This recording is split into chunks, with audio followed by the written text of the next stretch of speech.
So good morning, everybody, and welcome to our Thursday morning webinar. Thank you for coming along, and we've got the Royal College of Nursing with us today. So we've got Lynn Batson, who is a senior RCN officer. Morning, Lynn.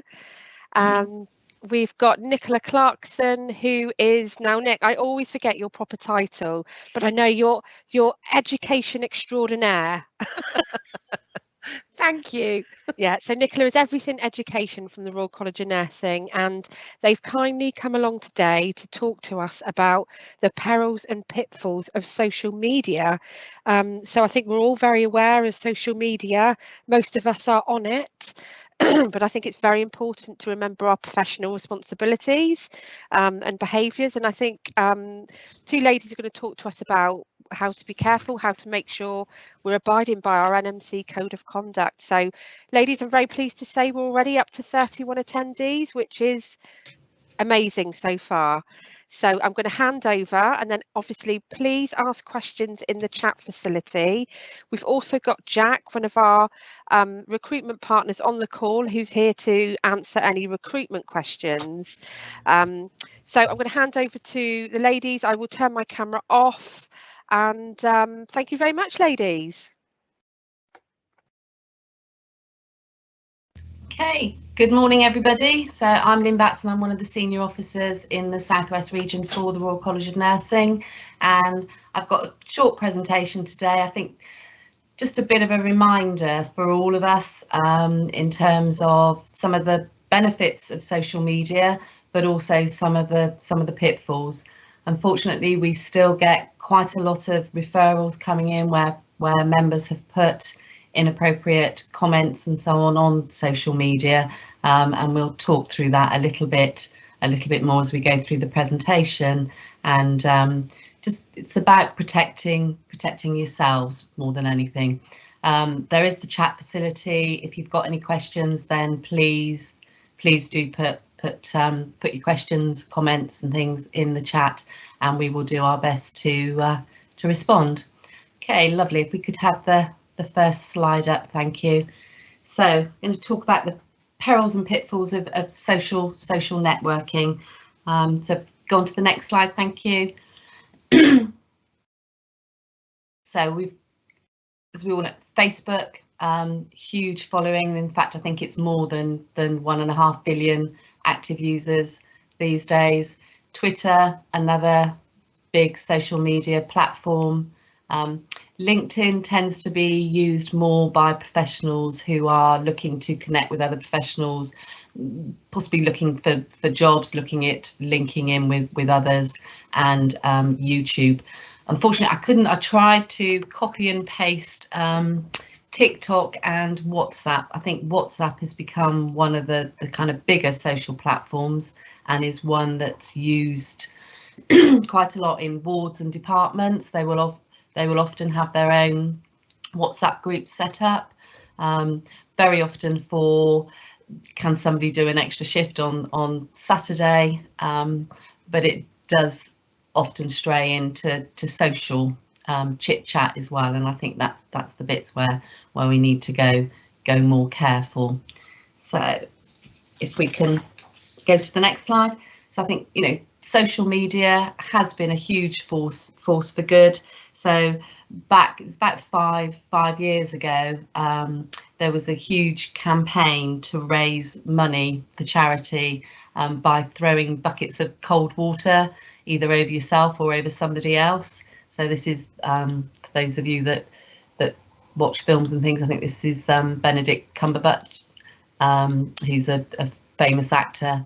And so people were going around videoing themselves having cold water thrown over them, and it raised, so for, I think, motor neurone disease, in this country alone, it raised over £7 million, because people were sponsoring other people to have cold water thrown over them. So, you know, that was a real positive. And we go on to the next slide. Again, there was somebody called Stephen Sutton, who was a teenager who was suffering with bowel cancer, and he raised millions and millions for, I think it was well over £5-6 million for teenage cancer charities, again by having a blog, and then people were subscribing onto that. So, you know, some real positives. I think more recently we've seen Marcus Rashford, who's a footballer in one of the Premier League teams, I'm not quite sure which one, but he's done a huge amount on social media to promote free school meals for children, which then so many people had signed up and then signed petitions that it did actually force government into relooking at free school meals. And also he's done a huge amount around child poverty. So he's really put that on the political agenda, and he's managed to do that through using social media. So it can be a real, you know, force for good. And, you know, it's the way that often we communicate with one another and keep in touch, and that these days, and again, especially things like, you know, FaceTime, WhatsApp, where as long as you've got the internet, you know, you're able to call people, message people and so on without all the phone bills. So next slide. So the RCN has a lot of social media. We use Twitter, and a lot of our branches have Facebook pages. So if you are a member, you will automatically be a member of a branch, and that will depend on where you're working. So those of you working in Devon, you will automatically be members of the Devon branch. If you're working in Somerset, then you'll be members of the Somerset branch. So do go on the RCN website, look up the branches, and you can join their Facebook pages, and also look at the RCN Twitter, which will keep you up to date with any kind of policies, changes and things that are coming out. Also any events that we're putting on, that will be on there. And I think, you know, we've got, I don't know, well over 100,000 just on the general RCN Twitter and Facebook pages. So next slide, please. So the flip side, I think one of the things, you know, we have to really be aware of is that, you know, anything you post or share does have the potential to go viral, and it can be seen by anyone. And I think, I'm not sure if all of you are aware, but, you know, you post things on Facebook, that then becomes Facebook's property, and it's often quite difficult to remove things. People will judge you, and we've seen in the media, you know, sort of cyberbullying. So, you know, nothing is private, and I think it's really important that we kind of do separate out our professional and work, social media contacts and posting, and our personal. So if we could go to the next one, please. So if we look at this, this was taken in a care home.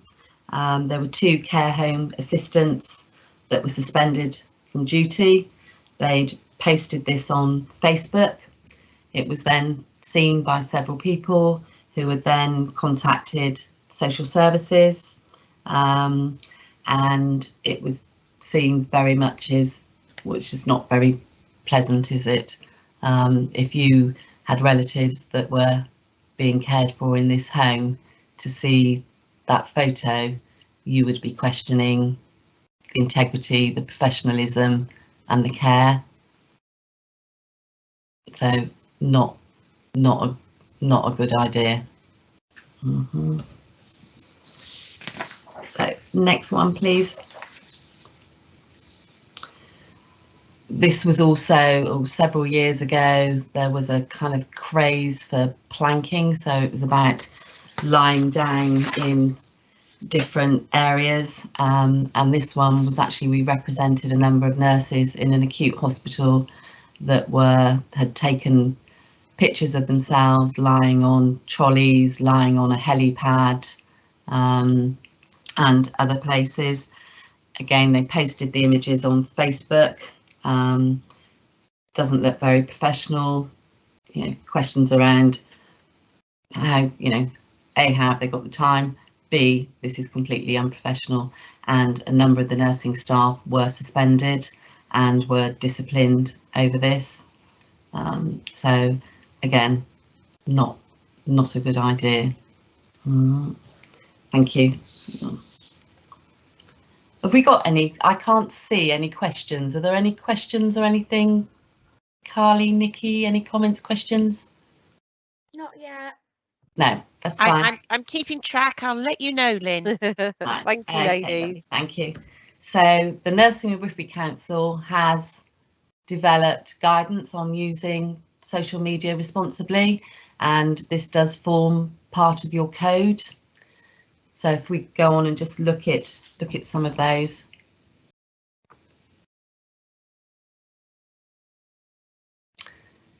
So the first thing in the code, it actually states, so part of the code says that that you need to use, any form of communication that you're involved in needs to be made responsibly, and that includes social media and networking sites. And so more specifically, if we go on, what the NMC says is that nurses, midwives, nursing associates may put their registration at risk, and also student nurses may jeopardise their ability to go on to the register if they act in a way that is unprofessional or unlawful on social media.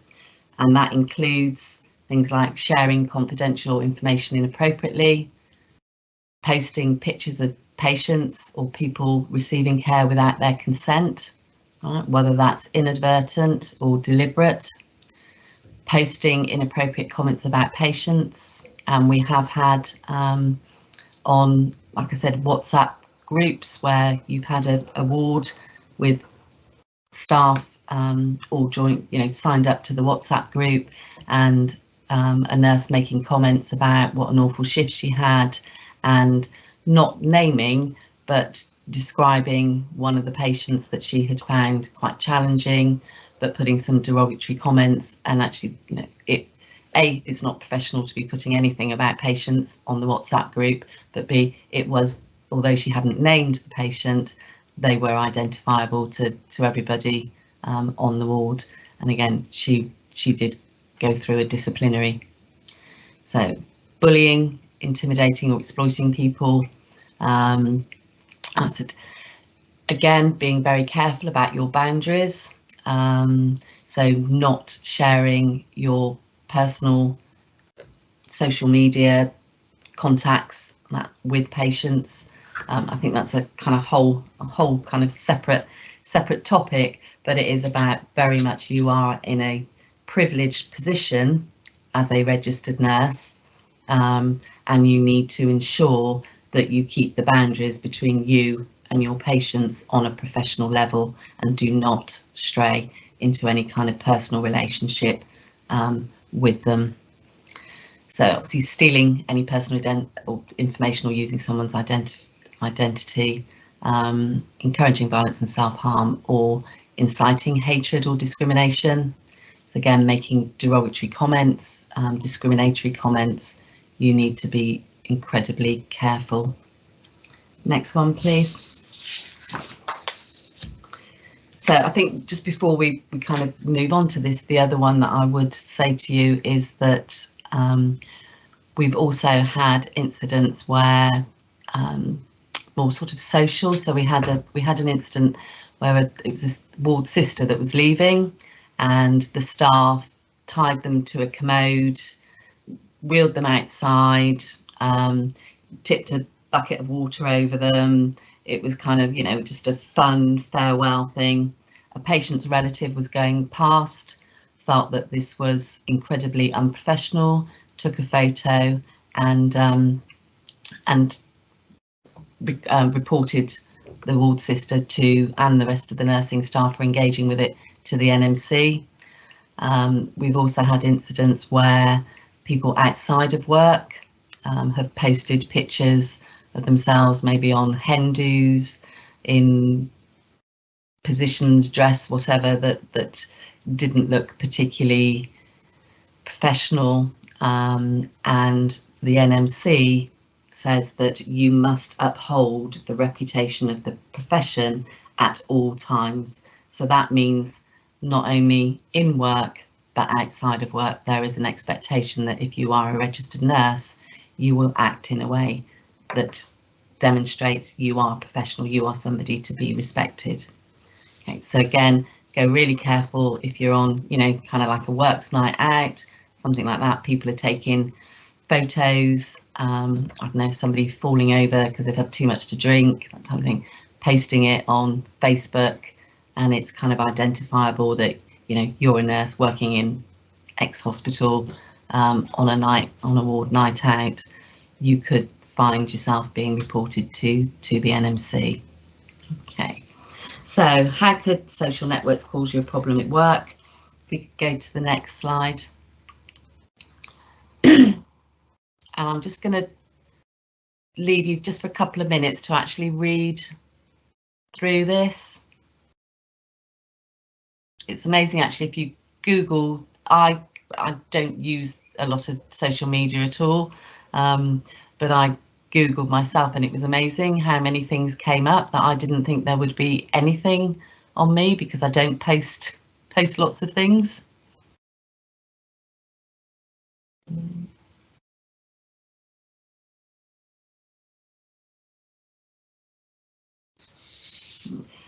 The other one that I would say you need to go really careful again is about not putting, so if you have had a particularly difficult shift, or if you have a colleague or the ward sister you don't particularly get on well with, is putting comments on either Facebook or whatever about that. Go really careful. Again, we've had a number of members come through where they've had a bad shift. They've, you know, talked about the ward sister being an old bat and not very supportive and so on, thinking they're only sharing it with their friends, and then that's actually got back round to the ward sister and they've then been disciplined. For student, now I know not student nurses, but for student nurses, again, they need to go, and I think you need, as professionals, you need to be, when you're working with students, again, just talking them through that they need to go really careful. If you're a student nurse working, I don't know, say in Cornwall, where there's only one acute hospital, and you put a load of derogatory comments about your placement, the likelihood of you then getting a job in that hospital is going to be pretty slim. And if you live in that area, you haven't got a lot of choice where else you go. So again, it's about, part of your responsibility is sharing with other people what they should and shouldn't do and what's expected in terms of social media. It sounds scary, doesn't it, Lynn? But I suppose in some ways it's just that common sense and that confidentiality and just being mindful, isn't it? Yeah, absolutely. And I think, you know, it comes down to that kind of thing of, you know, would you say this to somebody's face? Would you say this in public? If the answer's no, then don't post it. So we've got a couple of scenarios for you to look at. So if we go on to the next slide.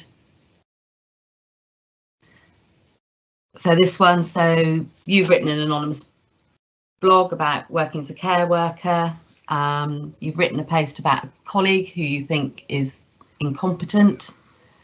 So you're not friends with your manager on any social networking site, but unaware to you, you and your manager are both friends with a colleague, and you've posted on your Facebook these comments. Anne, who's your friend, has seen them, but your manager then is also able to link through to Anne's, so she gets to see the comments that you've made. So you've got a situation then where the next day your manager calls you in for a meeting to ask you to explain the comments. Do you believe this? Is this an invasion of your privacy? What do you think? Can we have maybe some comments? Yes, no?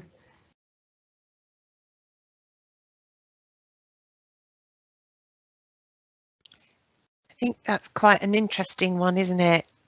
Mm. It feels as if it should be private, but I suppose in some ways, as soon as you put that onto Facebook, that's it, isn't it? It's in the public domain.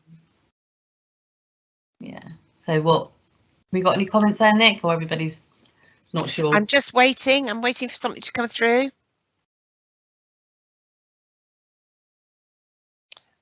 Not that I can see at the moment, unless Carly or Laura can see some. No, we've just got one of our nurses has said that they've tried to Google their names, so that's good. Mm-hmm. Lady said no in the comments. So Yeah. It's not an invasion of your privacy, and being anonymous won't save you.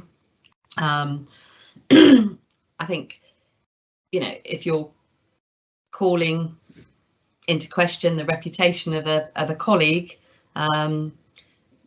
potentially they could, but potentially, you know, they could sue you for libel, or, you know, you've publicly made disparaging remarks about a colleague, so there will inevitably be an issue for your employer, and they, even though you might have done it on your personal Facebook, not on a work Facebook, there could be implications in terms of you facing some kind of investigation and possibly a disciplinary. And again, we sometimes get these coming through. They're not unusual. So okay. So once you posted your content on Facebook, on your blog, or any other social networking site, it is considered, as Nicola said, it's in the public domain. So therefore, viewing it doesn't constitute an invasion of your privacy. Okay, next one. So this one, so somebody's taken a photo of you on the ward, and in the background of that photo, it's caught a patient in there, and also the patient board that's got all the names of the patients up. So then a couple of days later, the person who published it on Facebook shows you the picture, and you all agree it's a really nice picture, you know, and you're all kind of sad that your colleague's retired. Why might this cause a problem, do you think? So if you could put, if any of you got any answers, pop those in the chat. So it's just incidental on the ward, taking the photo.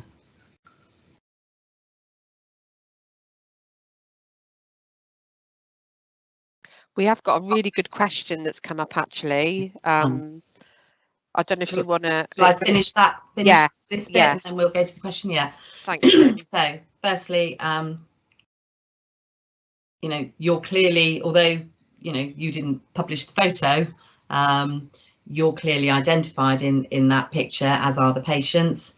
The NMC are very clear that you should not take or keep any photographs of any person or their family that are not clinically relevant, and they're very clear about that. And if you go back to those guidelines on social media that we talked about earlier, it specifies it in there as well, that you can't take pictures of patients without their consent.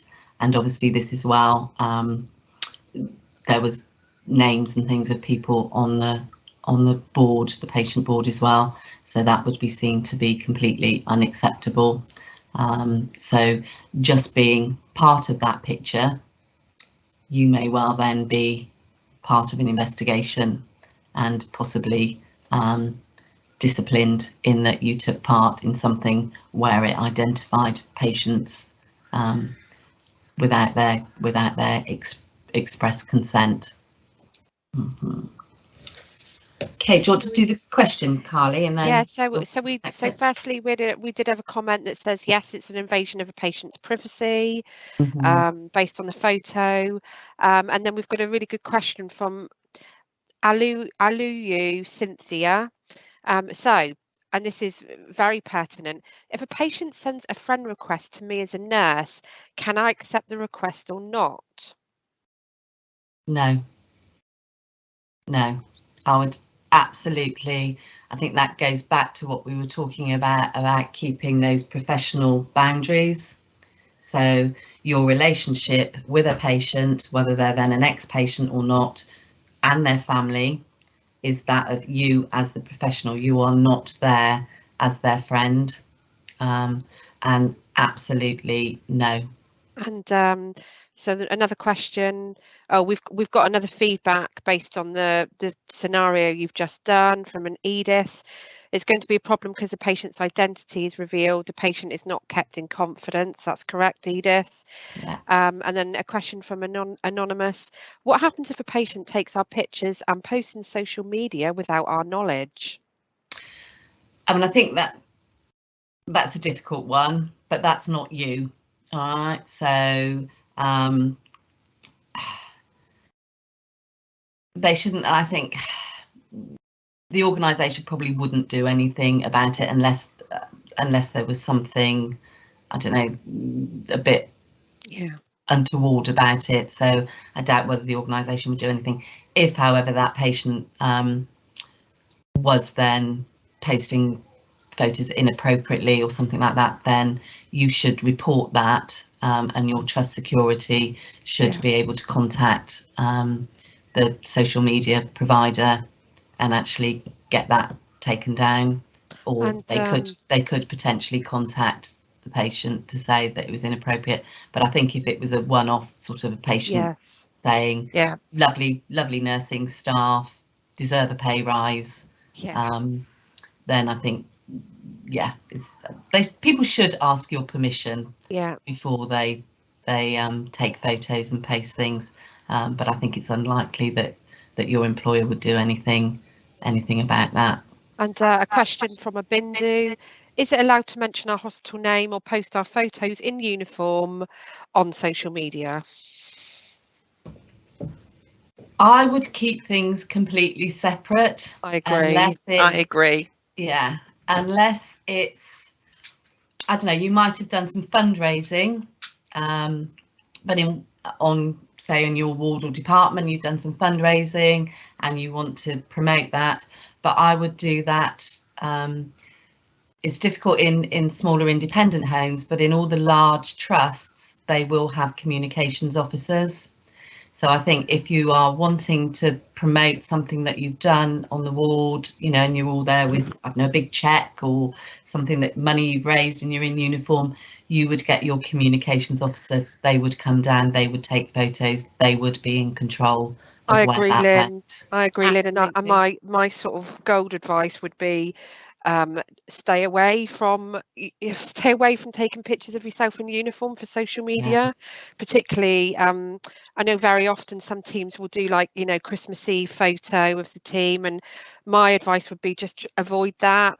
And like you said, Lynn, unless you're part of an official communications photo, I would avoid it just because sometimes it's just not worth it. And I think you can get in all sorts of things that if you take, again, so if you haven't got everybody's permission and you start posting things, then that can cause conflicts with you and your colleagues. How dare you post that picture of me? I looked really awful, or I'd had a few to drink, or I told my husband I was going to somewhere else.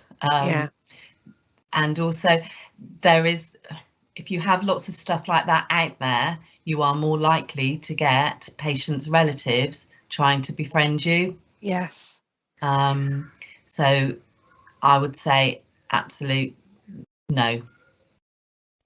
What you don't want is a load of stuff out in the public domain that identifies you as a nurse working in a hospital, care home, whatever.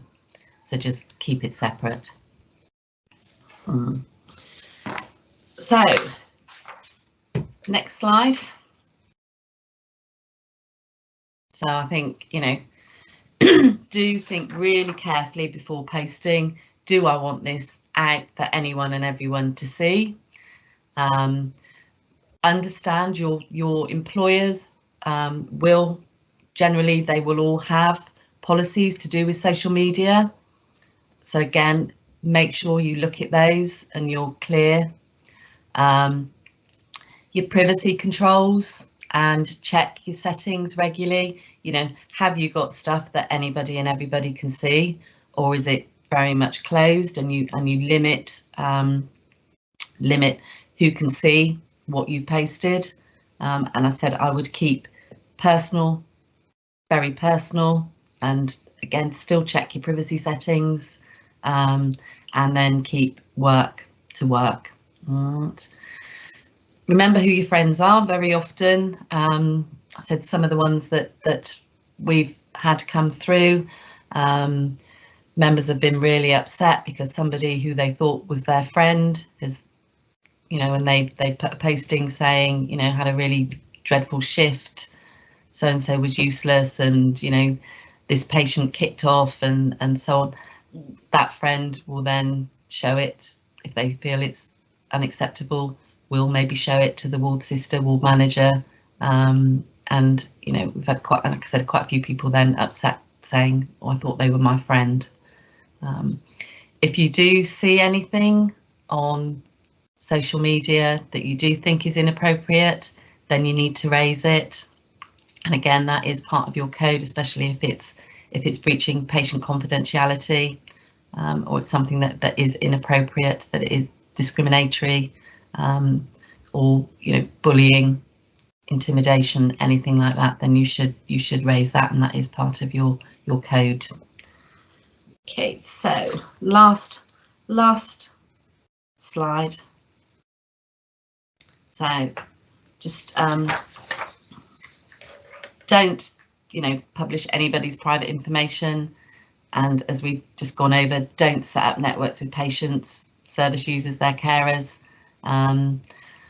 Don't discuss work on social media, and you know, I'm sure none of you would, but don't use social media to kind of, and I think it goes back to this thing again, isn't it? If you wouldn't say something to somebody's face, if you've got an issue with somebody, their behaviour or whatever, you need to speak to them. Don't do it through text, Twitter, WhatsApp, and so don't post any pictures of patients, and don't share anything that's abusive, sexually explicit or whatever, because even if that is outside of work, as I said, the NMC say that at all times you must uphold the reputation of the profession, so that means outside of work as well as inside of work. So I said so I think, sorry, there is one more slide. Yeah, so make sure your settings, all right, be really cautious about who you accept as friends. I couldn't believe I went on, was it Instagram? I went on to, and suddenly there's all these people asking to be my friend, and I'm thinking, I don't know who you are. Yeah. And I think there's some people, there's a bit, especially with some of the teenagers and that now, isn't it? They want to have as many followers as possible, so Yes. we'll accept anybody and everybody. Don't, if you don't know who they are and you don't want to be in communication with them, don't accept them. As I said, make sure you read your social media or internet policy for your organisations. Keep your passwords secret, change them regularly, and you know, what we're saying is, remember, what you tell people online can affect your safety and your livelihood offline, and just stay professional at all times. Okay, that's my bit. So and I said, I think it's just a bit of a reminder. We probably are all, you know, a bit more savvy with social media these days, but it is about just remembering to keep your professional and your home life separate, and just being a bit cautious, just thinking twice before you post something. Thank you, Lynn. We've got quite a few questions and we've got 55 people online watching, so that's really good. Yeah, so obviously a very popular webinar this week. So okay, so first question, after the patient has been discharged, can you have an unofficial relationship with them? No. You need to go, really, because you established the relationship with them when they were a patient. So again, they can be seen as still being vulnerable in that, you know, you as a registered nurse are kind of the one that sort of they look up to and so on, and they still could be deemed as being vulnerable even after they've discharged, so it could be seen as an abuse of the relationship. So no, absolutely no. And you need to, the NMC have got some guidance on professional boundaries, so I'd suggest that you have a look at that as well. And sometimes, you know, people, again, I've been involved in cases where somebody had befriended a sister that worked on a children's ward had ended up befriending a teenager, and it was all in very, you know, the intent was there, you know, she only wanted well, you know, good things for that teenager, but she overstepped the boundaries in terms of, you know, her professional relationship with her was as a nurse, as a healthcare professional, ensuring that you know, she was signposted, had the right care and so on, not trying to take some of that on herself. Great, thank you, Lynn. Next question, can you be a vlogger while working in a trust? Pass. Vicky? I'm not sure either. That's way past my sort of experiences around social media, but again, I would be seeking advice really before you even entered into that sort of process. Is, you know, perhaps contacting your communications team if you're within a trust, or even there is a helpline with the NMC that you can actually contact them or the RCN and discuss whether that's something that you could do. Great. Definitely seek guidance first. Definitely, yeah. I would be cautious. So unless you've got approval from your employer, my initial thought would be no, not unless and they would want, if you were doing that, the comms team would want to be seeing anything and everything you're posting. Yeah. I don't know if you saw, Carly, there was another really good question. What if you shared an acquaintance with a patient before the care regarding accepting friend requests? So obviously you knew them before they became a patient. I mean, I think in that circumstance you would, if they came in as a patient and you knew them as a friend, then you would have to declare you'd need to let your line manager know that you know this person, and I would expect then that you wouldn't have anything to do with their care and that you would not access any of their notes, anything at all, that was kept separate. So yeah, you will do in you know, and in small communities, in some of the community hospitals, you know, you're likely to be nursing your neighbour or your friend neighbour's gran. So that will happen, but I think you need to be very clear then, if they do come into hospital or into wherever that you're working, that you highlight that and that you don't. Okay, so next question. So this is a nice presentation. Thank you so much, team. In a situation whereby a colleague of you posts a group picture of you in uniform on her page and tags you without your consent, will you be punished? I think the first thing I'd do is ask them to remove it, make clear to them not to do it again. And I think, you know, I don't think you would be punished in that situation.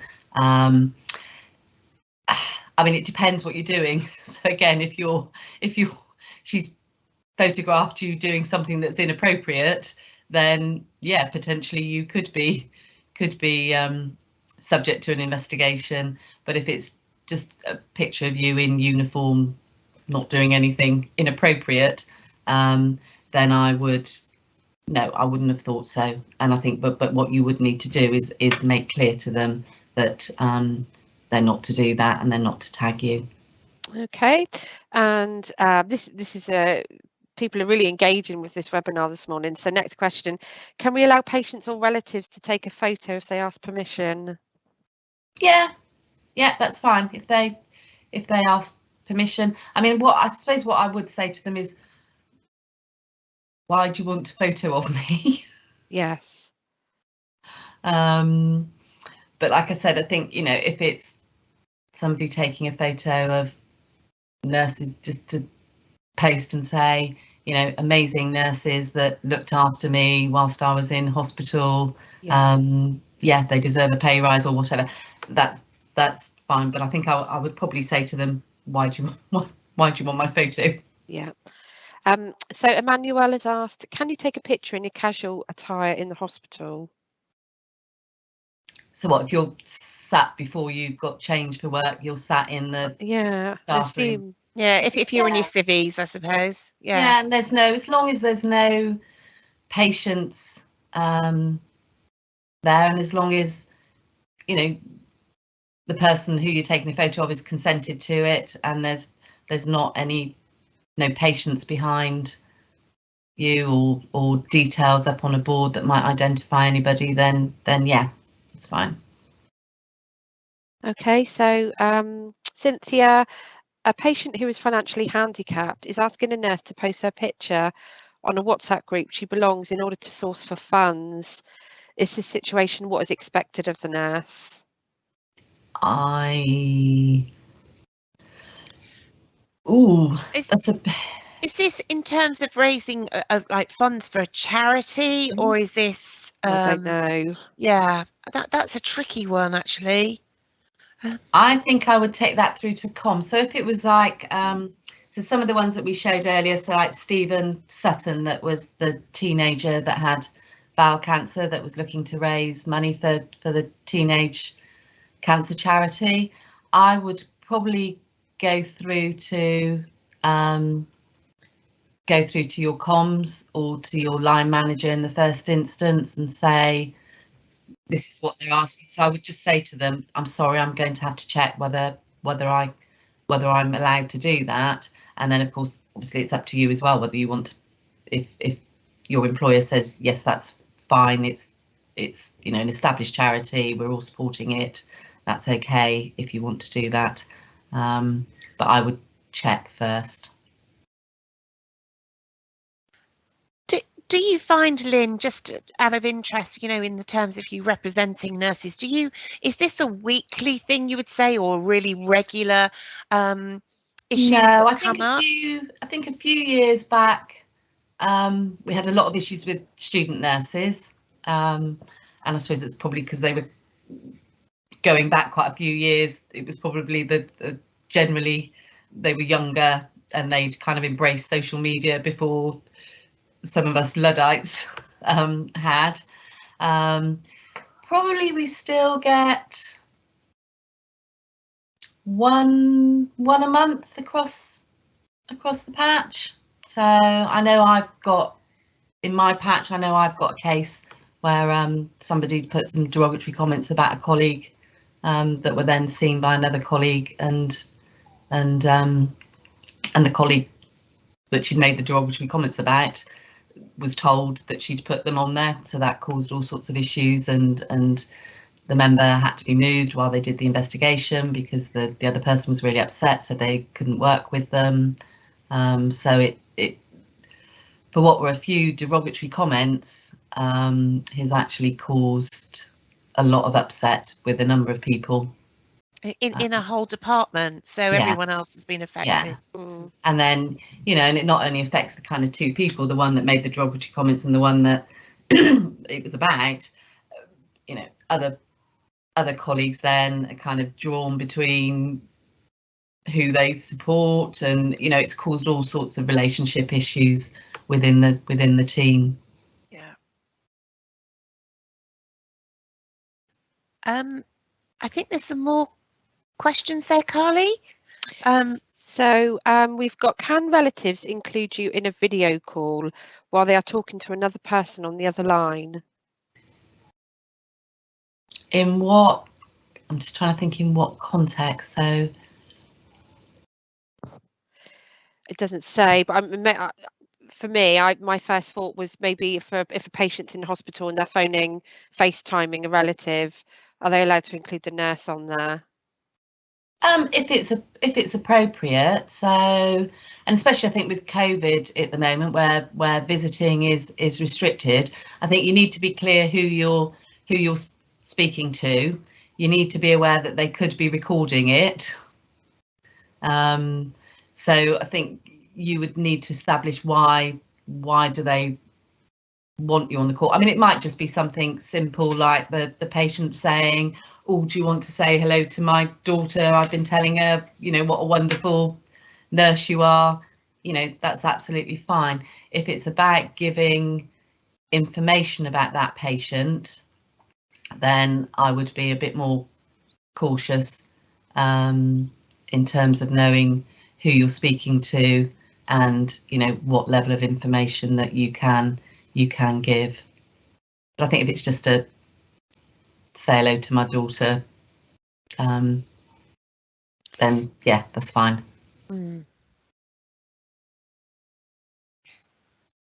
There's another one. Is it okay to take a picture of yourself in your uniform with your ID on, but without any patients in the background?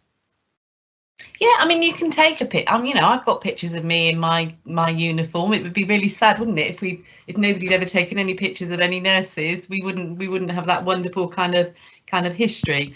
I suppose it's what you do with them. So if you're just posting it on social media saying, I don't know, first, I mean, I can't see a particular issue with you posting it saying first day in my new role, really proud to be working at Royal Devon and Exeter or whatever. I can't, that's not going to be an issue. That would be lovely, wouldn't it? So yes. You know, I think that's absolutely fine. There's an interesting, again, from anonymous, you know, those blurring of boundaries. Can I give a patient my personal contact upon discharge from hospital? And again, it's those boundaries, isn't it? No, absolutely no. No, complete and utter no. And is there any more there, Carly? Can't see any. Let's have a look. No. But some great questions there this morning. No, some really, really good questions. And like I said, you know, hopefully it's just makes us all, I think for all of us, it's just sometimes we need to just remind ourselves to make sure that, you know, we are keeping things separate. We are, you know, just being a little bit cautious about what we do post and what we do share. So I think it's just sometimes it's just quite a good reminder. So I think we've got about 10 minutes left now, haven't we? So I think Nikki was going to try. Yes, I'm hoping to share with you a video if I can bring it up. 1 minute works, the next minute doesn't. So I will chance my arm and see if it will work. So I'm going to try and share my screen, if it will let me.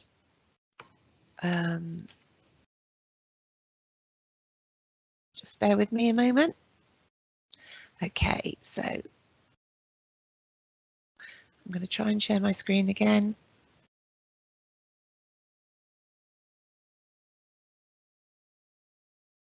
Right. I'm presenting, and it's hopefully you'll be able to hear some sound. Can you let me know? Can you hear that sound? No sound. No sound. This is where it just gets all good fun, doesn't it? Yeah. I'll just try again and press the button. Are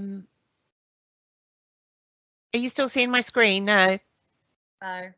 Right. Okay, I'll try one more time.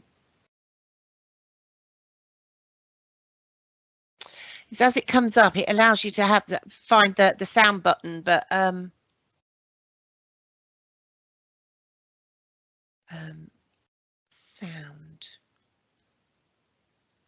And again, can you let me know if you can hear it? Otherwise, I'm going to give up.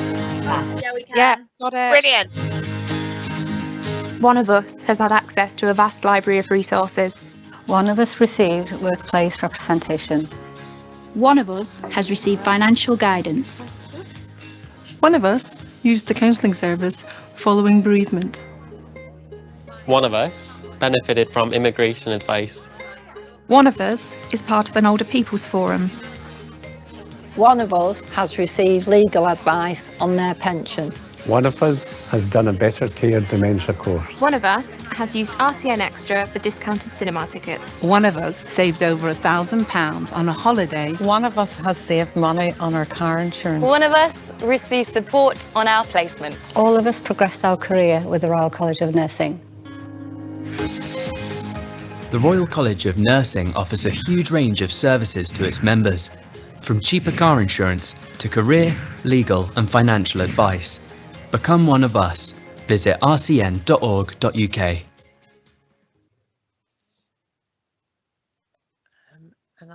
Are you still with me? Sorry, trying to get back out of this. We're still here. That's good to know. And I'm just going to go on to another screen for you to see, just to give you a bit more of a taster of what we could support you with within the RCN, because it has so much to offer. It's not just there as a trade union, but also as that professional body. So bear with me and I'll do one more screen, hopefully. Can I just jump in very quickly, Nick? I'm really Certainly. sorry if it runs over. I've got another call at 11 o'clock.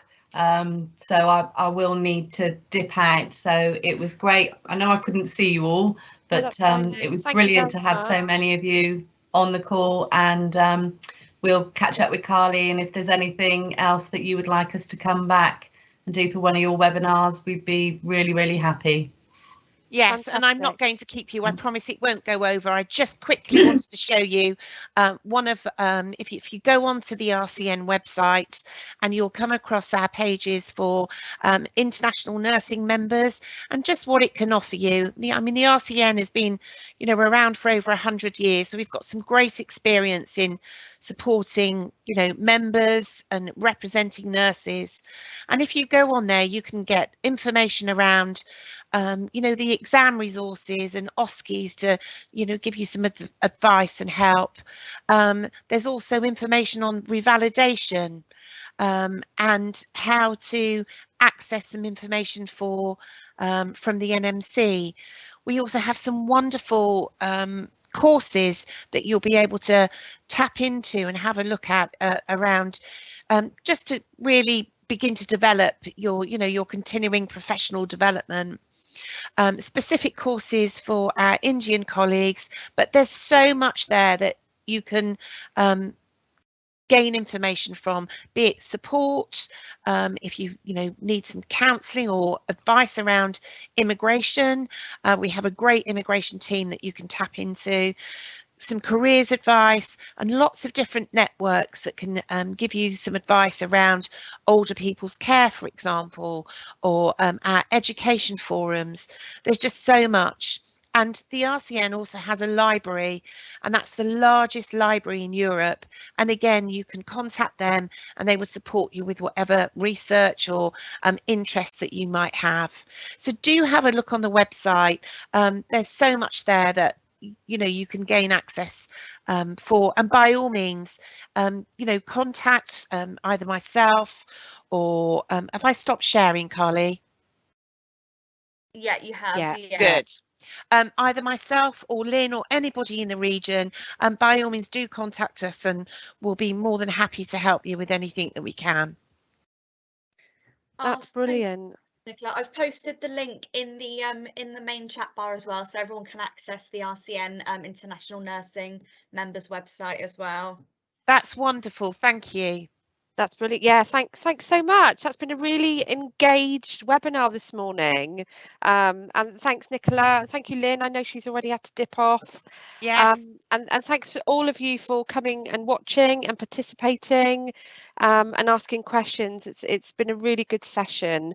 So obviously, for those of you that aren't able to watch it, we always post it on our YouTube channel, Nursing in Devon, so people can always catch up at a later date. Please follow us on our social media channels. I see that Jack's posted the links in the chat box. We're on LinkedIn, we're on Facebook, and we're on Twitter. Please remember, give us a like, give us a love, and give us a share. Spread the word about us, and we will see you next Thursday, where we're going to be talking to our colleagues at Torbay and South Devon about the opportunities that they can provide for international nurses. So all of you have a great week and stay safe. Bye, everyone. Thank you. Bye. Bye.